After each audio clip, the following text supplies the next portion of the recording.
네, 오늘 요한복음 7장 1절에서 36절의 말씀을 가지고 하나님의 은혜를 나누겠습니다. 지난 시간까지 우리는 요한복음 6장 마지막까지 살펴보았습니다.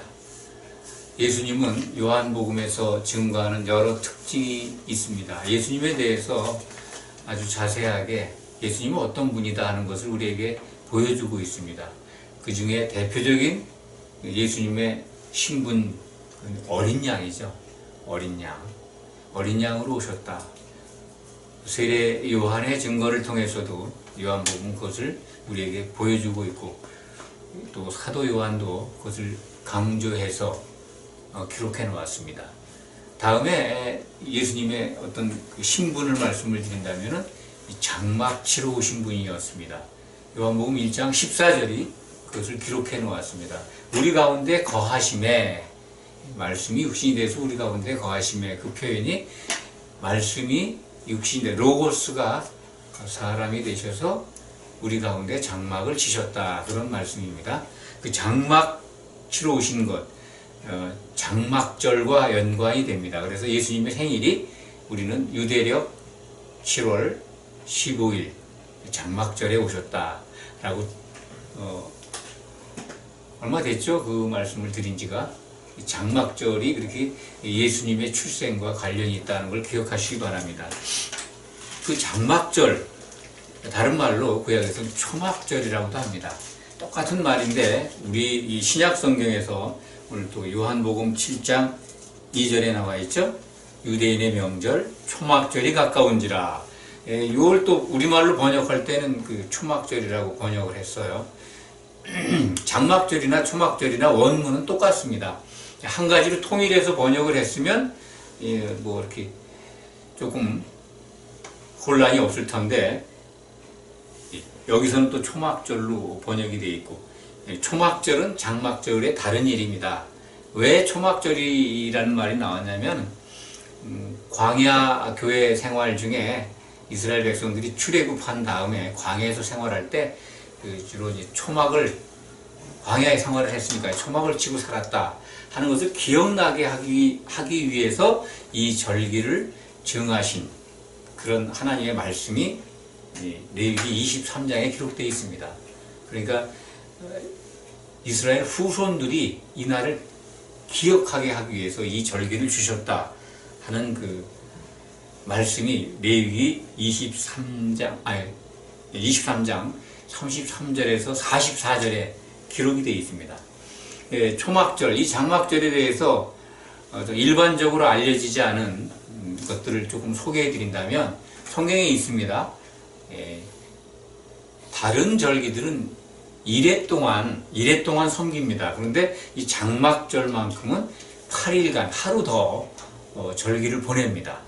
첫날과 그 마지막 날은 아주 성회로 모여서 아무 노동도 하지 않고 오직 하나님께 감사하고 축제로 보내는 그런 절기입니다. 장막절은 8일간 섬긴다. 그리고 또 하나 장막절에 그 형성되어 있는, 성경에는 특별하게 그날 그것을 하라는 기록은 없습니다만 물 축제를 벌입니다. 물.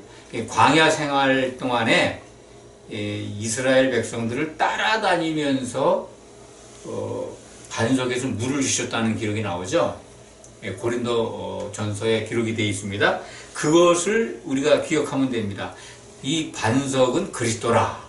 반석에서 물을 내셨는데 그리스도라는 기록이 나와 있습니다.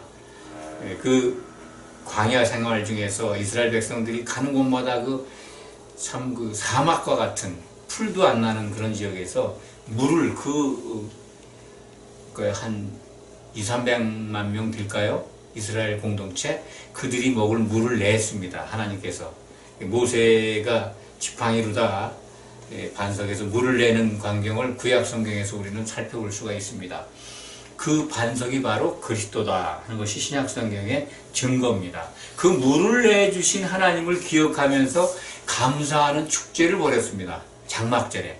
그게 언제냐면 장막절 마지막 날, 그 물 축제와 관련이 있습니다. 예수님이 이 장막절에 처음에 우리가 읽었습니다만 그 육신의 그 동생들이 장막절, 초막절을 지키기 위해서 예루살렘에 올라가려고 하는데 예수님께도 당신을 드러내서 세상으로 알게 해라. 그러니까 예수님이 나는 내 때가 안 돼서 안 올라가겠다. 너희 올라가라 그러시잖아요. 예수님이 이 장막절을 안 지키십니다. 오늘 우리가 읽은 내용을 자세히 보면 그렇죠? 중간에 올라가십니다. 근데 모든 명절에 시작이 중요하잖아요. 모든 행사의 첫날이 중요하지 않습니까? 성회로 모이는 날인데 이스라엘 20세에 넘은 성인들은 이 3대 명절, 3대 절기, 무교절, 또 77절, 이 장막절은 반드시 예루살렘에 올라가서 섬겨야, 지켜야 합니다. 근데 예수님은 안 올라가셨어요. 왜 안 올라가셨을까 하는 것을 우리가 생각해 봐야 합니다. 예수님은 율법 아래 나셨기 때문에 율법을 다 지키셔야 합니다. 근데 안 올라가셨다고 하는 것은 어떻게 보면은 예수님이 왜 율법을 안 지키셨나? 라고 의심할 수가 있는데, 서두에 말씀드린 대로 예수님은 이 땅에 장막을 치러 오심으로써 6월절이 아니라 장막절을 이루시고 있는 겁니다. 물론 장막절이 온전하게 성취되는 것은 새 예루살렘의 등장입니다. 그때 하나님이 계획하신 모든 그 하나님의 장막이 완성되는 그때가 장막절의 성취죠. 그렇지만 예수님은 말씀이 육신이 돼서 이 땅에 장막을 치러 오심으로써 장막절 시작을 알린 겁니다. 장막을 치셨어요. 그렇기 때문에 예수님은 장막절 첫날에 그 모임에 안 가셔도 지각하셨어도 율법을 범한 것이 아니다. 이렇게 이해하시면 됩니다. 예수님은 율법을 완성하러 오신 분인데 왜 율법을 안 지켰냐 하는 생각을 가질 수가 있습니다. 죄송합니다. 마태복음 5장 17절에 보면 예수님이 율법에 대해서 내가 율법이나 선지자를 폐하러 온 것이 아니다. 폐하러 온 것이 아니라 완전케 하러 오셨다라고 말씀하십니다. 예수님은 오전 말씀에서도 제가 말씀을 드렸습니다만 실없는 말씀을 하신 적이 없습니다. 정말 그 진리이신 예수님의 말씀에서 나오는 모든 것들은요 진리입니다. 그리고 반드시 이루어질 약속의 말씀드립니다. 그리고 우리가 반드시 또 지켜야 될 말씀드립니다. 그래서 예수님이 하신 율법을 완전케 하기 위해서 오신 분이 왜 장막절에 지각하셨냐? 율법을 안 지킨 거 아닌가라고 의심할 수 있는데 그렇지가 않습니다. 성경은 그것을 우리에게 알려주고 있습니다. 오늘 요한복음 7장에서 보여주는 말씀 가운데 가장 강조돼서 나오는 우리가 읽은 7장 1절에서 36절 사이에 강조하고 계신 말씀이 있습니다. 그것은 예수님이 내가 보냄을 받은 자, 보내신 이의 뜻을 행하러 왔다는 겁니다. 그것이 5번 정도 나옵니다. 보내신 이를 강조하고 있어요. 읽으면서 그것을 기억하실 겁니다. 보내신 이의 뜻을 행하러 왔다라는 것을 말씀하시면서 보내시니라고 5번 나오는데 16절부터 한번 보시면 발견할 수가 있습니다. 나를 보내신 이의 것이다. 내가 너희에게 지금 말하는 교훈은 하나님 아버지의 것이라는 겁니다. 그 다음에 18절에 보면은 보내신 이의 영광을 구하는 자, 예수님이 나는 보내신 이의 영광을 구하기 때문에 참되다. 내게는 불의가 없다라고 자신을 소개하십니다. 사람들은 대개 다 어떻습니까? 누구나라고 말할 수는 없지만 스스로 말하는 자, 자기가 어떤 이 교훈을 가지고 누굴 가르치고 그러는데 하나님께로부터 온 것을 가지고 말을 하면서 하나님의 영광을 구하지 않는다면 자기의 영광을 구하는 거죠. 그래서 오늘 저 18절을 좀 말씀을 드릴게요. 이거에 가장 취약한 분들이 누굴까요? 목사님들입니다. 성경의 말씀, 그러니까 하나님의 말씀을 가지고 자기의 영광을 구한다면 굉장히 하나님의 뜻에 져버리는 겁니다. 예수님도 아버지 하나님의 영광만 구하셨습니다. 그것을 나타내고자 애를 쓰셨고 그것만 증거하셨습니다. 그런데 예수님이 기록하신 우리에게 기록으로 남겨주신 말씀이나 하나님께서 주신 말씀을 증거하는 우리 목사님들, 저를 포함해서 만약에 말씀을 증거하면서 하나님의 영광을 영광 받으십시오라고 얘기하지만은 자칫 잘못하면은 이 교회에서 일어나는 일들 가운데 자기의 이름을, 자기의 영광을, 자기의 가문을 더 생각한다면 자기 영광을 구하는 겁니다. 그렇게 드러내놓고 말씀을 선포하거나 그런 것을 액션을 하는 분들은 없을 거라고 생각하지만은 교회가 지금 보여주는 모습들을 보면 좀 위험합니다. 목자, 특히 이 유명한 또 대형 교회일수록 그럴 가능성이 있을 수 있다고 봅니다. 그 담임 목사가 하나님의 영광을 가로채고 있지 않나, 그런 부분이 염려되기도 합니다. 그렇다면은 한번 그런 교회나 그런 교회에 몸담고 있는 성도님들은 분별해 볼 필요가 있습니다. 자기 영광을 구하는 것 아닌가. 하나님께 영광을 돌리고 주신 복들을 자랑하고 그것을 전파하고 그것을 뽐내지만은 하나님이 기뻐하시는 것인가. 인본주의적인 것들이 많이 들어가 있고 교회가 만몬에 빠지면요, 물질, 영광, 하나님께 드리는 영광이라고 그러는데 하나님이 그렇게 만몬주의적인 교회 부흥을 허락하실까요? 기뻐하실까요? 그것은 성경을 통해서 본다면 아주 분명하게 우리는 찾을 수 있다고 봅니다.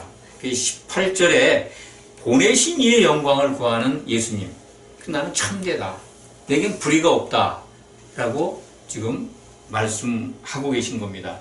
또 28절을 보면요, 보내신 이가 또 나옵니다. 나를 보내신 이는 참되시니, 그게 나오죠? 하나님을 본 자, 하나님께로 갈 수 있는 자. 그 당시에 이제 예수님이 자기 자신을 설명하는데 유대인들은 못 알아듣죠. 하나님 아버지, 그 보내신 이는 참되다. 그런데 너희는 알지 못한다. 예수님은 아신다는 거예요. 왜냐하면 하나님께로부터 보냄을 받으셨기 때문에 그렇다는 겁니다. 그걸 지금 28절, 29절이 우리에게 일러주고 있습니다. 예수님이 자기를 소개하는 거예요, 유대인들에게. 33절에 보면 조금 더 있다가 나를 보내신 이에게로 돌아가겠노라 얘기하는 거예요. 이게 무슨 말씀일까요? 예수님의 십자가의 죽으심과 부활 승천을 말씀하시는 겁니다. 그래서 예수님은 셋째 하늘 하나님 보호자로 복귀하시겠다는 말씀까지 하는 거거든요. 근데 영적 눈이 가려져 있는 유대인들 못 알아듣지 않습니까? 예수님이 돌아갈 건데 너희는 나를 찾아도 만나지 못하고 나 있는 곳에 오지도 못한다는 말을 우리 한번 새겨보시기 바랍니다. 이게 어딜까요? 예수님이 계신 셋째 하늘이라는 것이요. 우리가 지금 이제 성도가 돼서 승리하는 성도가 돼서 새 예루살렘의 그 기둥이 된다면 알 겁니다. 지금까지도 셋째 하늘에는 예수님밖에는 사람이셨던 예수님밖에는 올라간 자가 없습니다. 아무도 없습니다.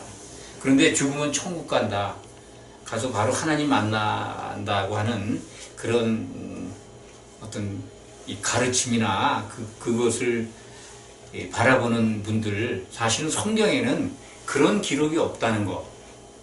예수님이 우리를 데리러 오신다는 거. 그것을 항상 마음속에 간직하시기 바랍니다. 죽으면 천국 간다는 개념이, 천국이라는 개념이 하늘들의 나라 안에 있는 예수를 믿다 가는 분들은 낙원에 가 있습니다. 그것이 최종 목적지가 아닙니다. 대기소입니다. 거기 있다가 예수님이 재림하실 때 우리는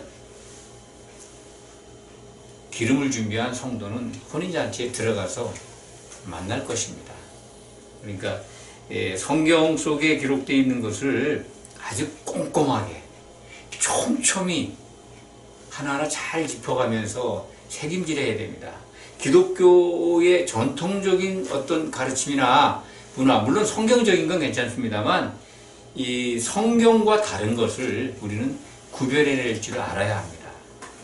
모른다면 그러한 것들이, 그러한 가르침이나 해석이 있는 곳을 찾아보고 관심을 가져야 합니다. 오늘 보면은 이 유대인들의 무지 또한 예수님의 지금 주로 보내신 이 하나님 아버지, 예수님을 보내신 하나님 아버지를 강조해서 지금 5번 설명했다고 소개해 드렸습니다.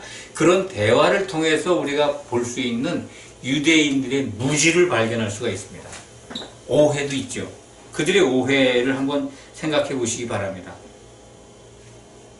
그들은 예수님이 누군지 모르잖아요. 모르기 때문에 오해가 너무 아주 치명적입니다. 예수님이 그리스도가 언제 어디에서 태어날 것이라고 하는 것이 구약 성경에 기록이 되어 있습니다. 여러분들 기억하십니까? 다니엘서 9장 25절 26절에 기름 부음 받은 자가 언제 나타난다는 때가 나옵니다. 그래서 그 때가 차서 예수님이 오신 것을 신약 성경은 또 기록을 하고 있습니다. 때가 기록이 되어 있어요. 그때 오신 게 작정이 되어 있고 구약 성경 다니엘서에 예언된 대로 예수님은 오셨습니다. 정확하게. 그래서 만 30세가 되는 날 성령의 기름 부음을 받으신 거죠. 그래서 공생애를 시작하셨고 3년 반 공생애를 마치시고 죽고 부활하셔서 승천하셨습니다. 그러니까 언제 오시는 것이 기록이 되어 있고 어디서 태어난다고 하는 거죠. 여기 지금 유대인들은 모른다고 그러잖아요. 유대인들은 언제 오는지 어디서 오는지. 그러니까 갈릴리 나사렛에서 태어난 예수 그리스도가 아니라는 거잖아요. 예수님이 진짜 어디서 태어났는지만 안다면 이런 말을 안 할 겁니다. 예수님이 어디서 태어나셨습니까? 미가서 5장 2절에 예언된 대로 예수님은 유대 땅 베들레헴에서 태어나셨습니다. 그건 뭐 구약 성경에 예언된 대로 거기서 태어나셨어요.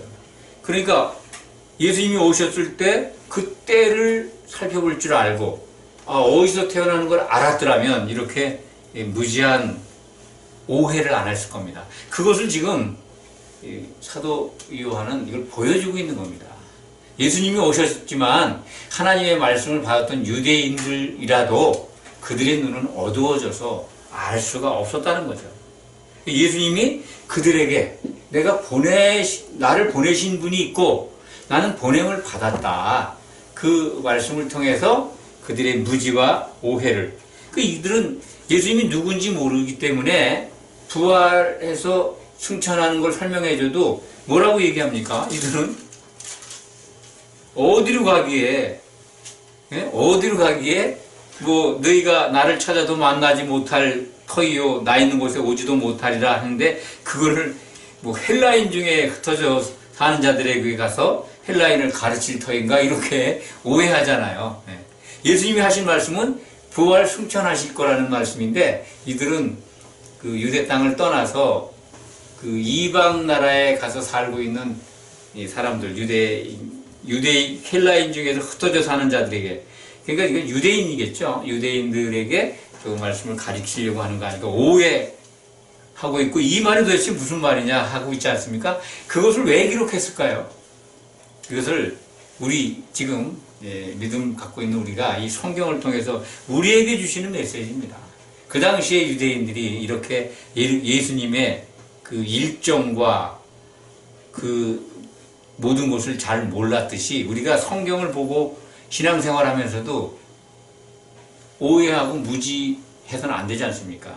예수님이 다시 오신다는 것들이 성경에 기록이 되어 있는데 지금 예수님이 다시 오는 건 상당 부분 뒤로 제껴져 있지 않습니까? 속히 오신다고 그랬는데 그걸 기다리며 준비하기보다는 이 땅에서 하나님 뜻과는 정말 하나님 뜻을 오해하는 거죠. 무관한 건 아니지만 하나님의 뜻을 오해해서 이 땅에서 넉넉하게 풍성하게 복을 주시는 하나님만을 생각하고 그렇게 교훈하고 그걸 따르는, 예수님은 다시 오시겠다고 말씀하시면서 잘 깨어서 준비하라고 하셨습니다. 근신하라고, 분별하라고. 내가 올 때쯤 되면 교회가 이렇게 추락할 거라고, 타락할 거라고. 교회가 더러운 영이 모이는 곳, 가증한 새들이 모이는 곳, 귀신의 처소가 된다라고 말씀하시지 않습니까? 그것이 먼 미래의 말씀이 아닙니다. 이 시대에 돌아가는 것을 보면은 주님이 곧 아직 일정이 있습니다. 주님이 오시기 전에는 그 7년 환란 기간이 있습니다. 그리고 그 환란 기간이 오기 전에 징조들이 있습니다. 징조들은 여러 군데서 지금 나타나고 있습니다. 그것을 우리는 깨어서 분별하자는 거죠. 그리고 교회가 점점 걷잡을 수 없을 만큼 이상해져 가고 있지 않습니까? 사회적 근심거리가 돼가고 있지 않습니까? 믿지 않는 자들한테도 손가락질 받고 있습니다. 그거 그렇게 돼 간다는 겁니다. 안타깝게도. 그런 것들을 봤을 때 깨어있다면 분별할 겁니다. 아멘. 예수님은 지금 유대인들과 대화를 하고 계십니다만 저희가 이렇게 봐도 우의독경이라는 말이 있지 않습니까? 우리 말 속담에 소귀의 경을 읽기다. 아무 소용이 없다는 거죠. 예수님은 유대인들에게 내가 보냄을 받은 자다. 나는 보내신 이에게 돌아갈 것이다. 나는 보내신 이의 영광만 구하는데 너희는 자기들의 영광만 구하지 않느냐. 그리고 나한테 내가 조금 있다가 떠날 텐데 너희는 나를 찾아도 나를 못 만날 것이고 나 있는 곳에 오지도 못한다라고 하는 이 정말 복음이죠. 예수님이 어린 양이고 피를 흘려 죽으실 분이고 그리스도고 그분이 부활해야 되고 그분이 하나님으로 복귀하실 분이고 그리고 다시 오실 분을 알았다면 정말 한 사람도 없었죠. 사실은 따라다니는 12사도도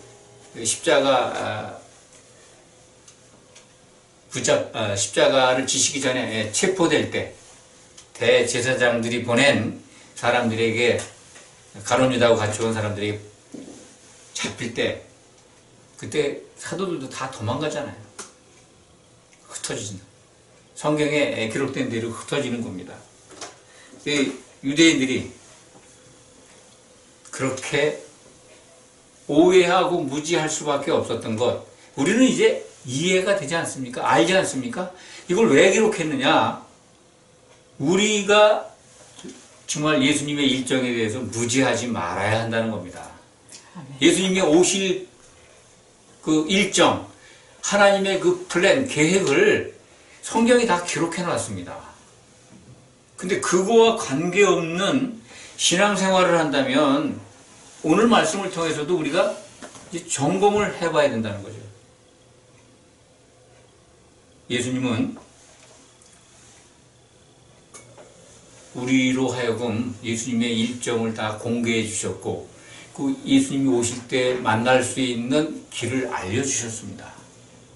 오늘 요한복음 7장이 그 뭐 52절까지 있습니다만 37절부터 52절 뭐 다음 시간에 우리가 살펴보겠지만은 예수님이 오셔서 뭐를 주시려고 하는가를 아주 구체적으로 설명을 기록한 그 부분입니다.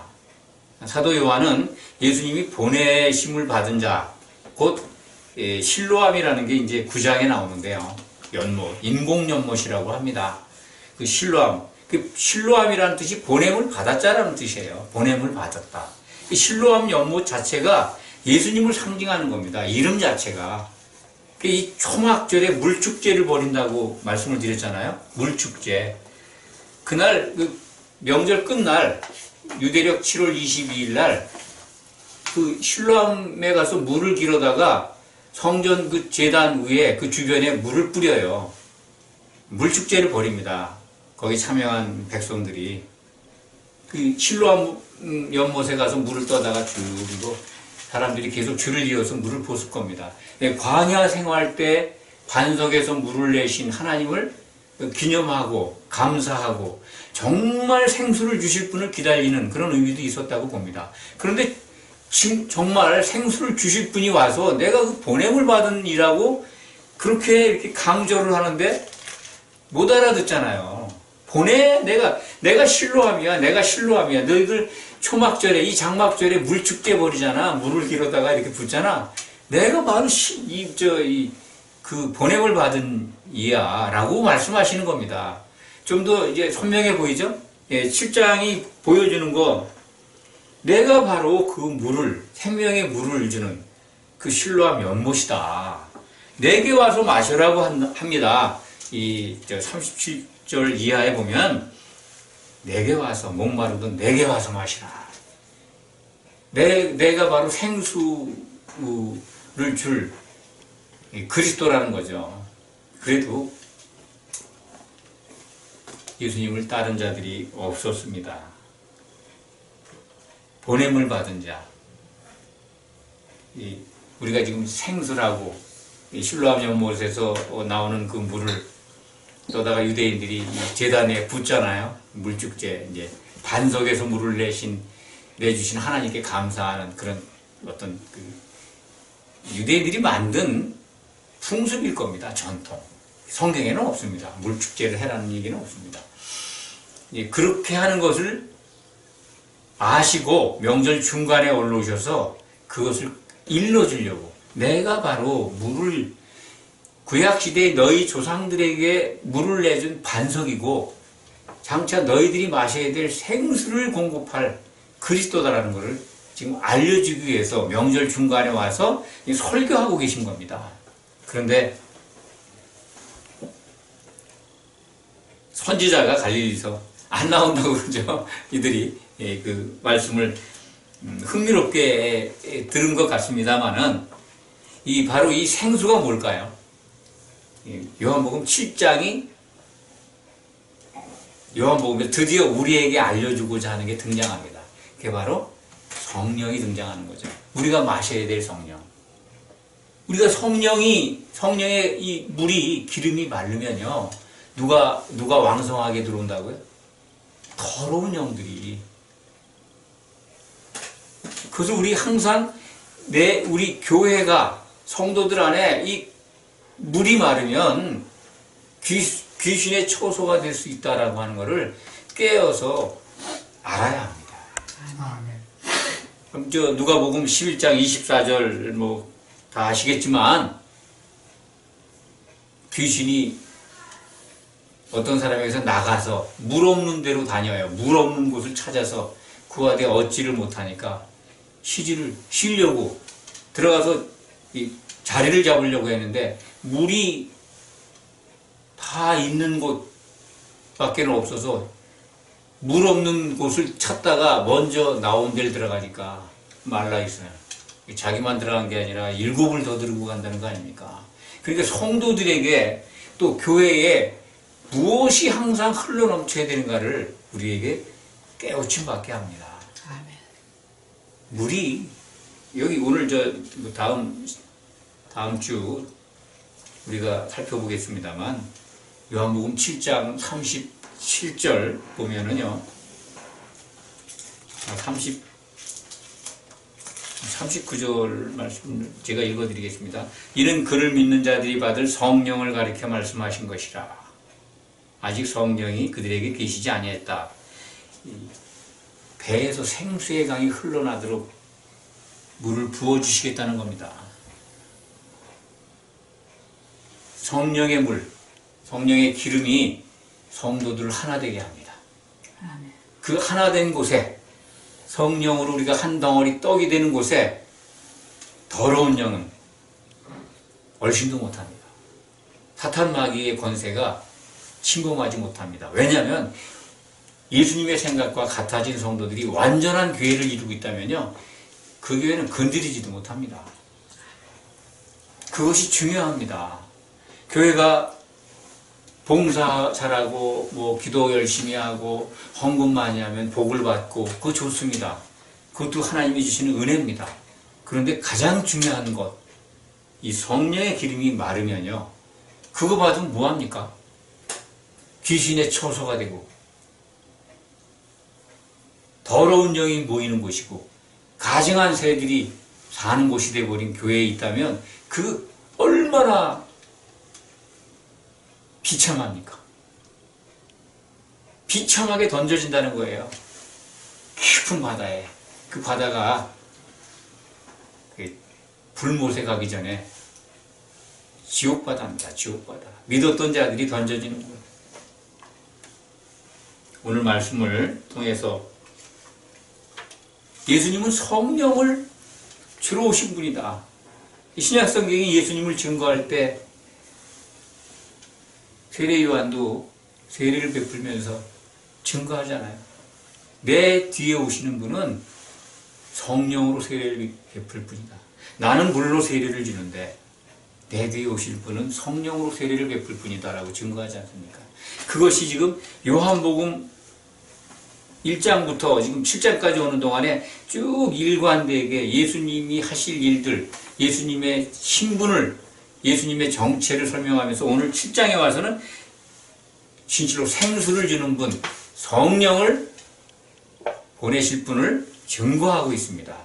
요한복음의 여러 가지 그 기록의 특징 가운데 어쩌면 이 부분도 매우 중요한 말씀입니다. 성령을 베푸시는 분, 성령을 보내주실 분, 그걸 지금 등장시키고 있어요. 7장이 클라이막스입니다. 왜냐하면 우리 성도들에게 가장 필요한 것, 우리가 이길 수 있는 것, 그리고 사탄 마귀를 이기고 하나님의 아들들이 되는 유일한 길이 바로 이 생수의 강이 흘러넘치도록 성령 안에 있어야 한다는 겁니다. 이게 가장 중요한 겁니다. 요한복음의 결론이기도 합니다.